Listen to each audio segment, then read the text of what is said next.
சங்கீதம் 48. கர்த்தர் பெரியவர், அவர் நமது தேவனுடைய நகரத்திலும் தமது பரிசுத்த பர்வதத்திலும் மிகவும் துதிக்கப்படத்தக்கவர்.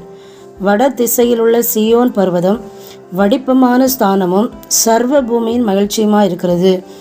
அதுவே மகாராஜாவின் நகரம். அதன் அரண்மனைகளில் தேவன் உயர்ந்த அடைக்கலமாக அறியப்பட்டிருக்கிறார். இதோ ராஜாக்கள் கூடிக்கொண்டு ஏகமாய் கடந்து வந்தார்கள். அவர்கள் அதை கண்டபோது பிரமித்து கலங்கி விரைந்தோடினார்கள். அங்கே நடுக்கங்கொண்டு பிரசவ வேதனைப்படுகிற ஸ்திரீயைப் போல வேதனைப்பட்டார்கள். கீழ்காற்றினால் தர்ஷிஷின் கப்பல்களை நீர் உடைக்கிறீர்.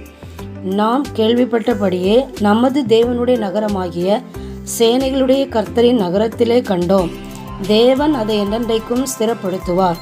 தேவனே, உமது ஆலயத்தின் நடுவிலே உமது கிருபையை சிந்தித்து கொண்டிருக்கிறோம்.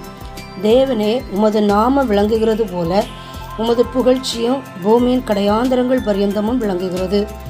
உமது வலதுகரம் நீதியால் நிறைந்திருக்கிறது. உம்முடைய நியாய தீர்ப்புகளின் நிமித்தம் சீயோன் பர்வதம் மகிழ்வதாக. யூதாவின் குமாரத்திகள் களி கூறுவார்களாக. சீயோனை சுற்றி உலாவி அதன் கொத்தளங்களை எண்ணுங்கள். பின்வரும் சந்ததிக்கு நீங்கள் விவரிப்பதற்காக அதன் அலங்கத்தை கவனித்து அதன் அரண்மனைகளை உற்று பாருங்கள். இந்த தேவன் என்றென்றைக்கும் உள்ள சதா காலங்களிலும் நம்முடைய தேவன். மரண பரியந்தம் நம்மை நடத்துவார்.